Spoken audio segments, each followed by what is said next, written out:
Ciao a tutti, it's Laura in Italiano, and today I'm going to be talking to you about renting a car in Italy. So I'm a tour director in Italy, and a lot of times in between tours, if I have days off because I have so bloody many bags, I rent a car. I end up renting a car, and I love renting a car in Italy. I feel free, and Rome is my favorite city to drive in. Don't ask me why. I guess I'm a defensive driver.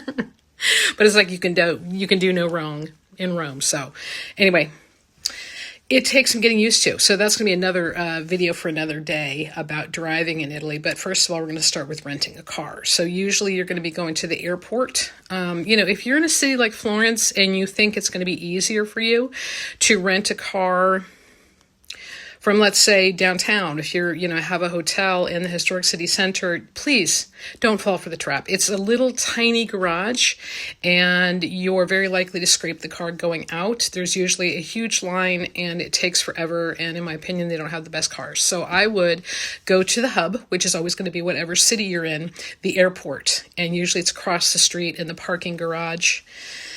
And you have to...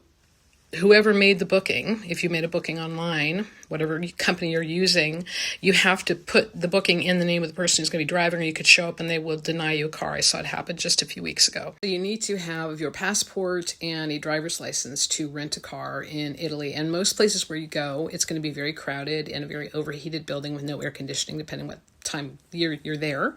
And usually the first thing you do is you find your counter, whatever company you've rented from, and you go and you take a number.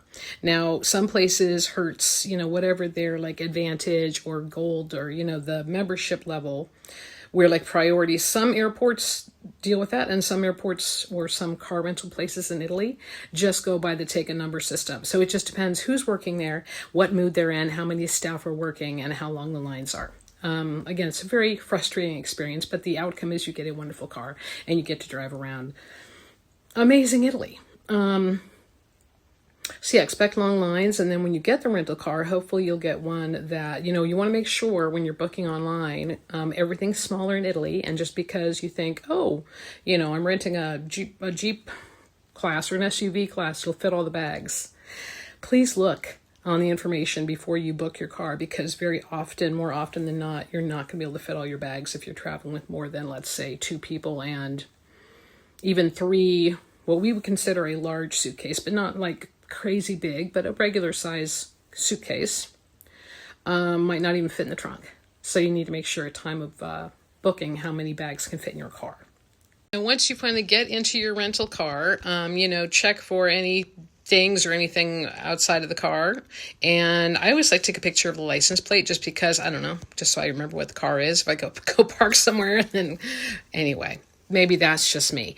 Anyway, know that you'll be getting out of probably a little cramped parking lot. You're probably going to be up on the top level, sometimes the bottom level or the third level. But anyway, it's called auto noleggio, car rent.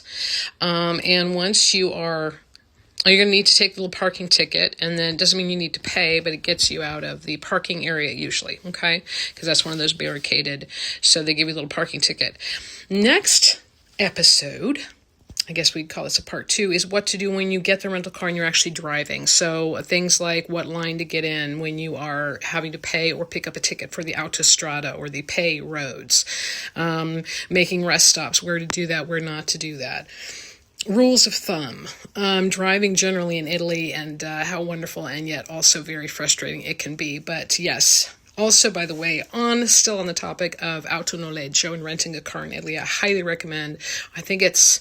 Buongiorno. I will copy the link. I'll paste the link for, I think it's Laura Ramos, who is half Italian, half German, and she does an incredibly good impersonation of a rental car agent. If you like my vibe, or if you traveled with me before in Italy, or you want to travel with me in Italy, or you just want to travel around and know what you're doing in Italy, please follow me, subscribe to my channel. I'm definitely building a following from the ground up, and I'm very appreciative. Thank you so much. I'll be coming at you again soon on one of the platforms. Grazie. Ciao, ciao.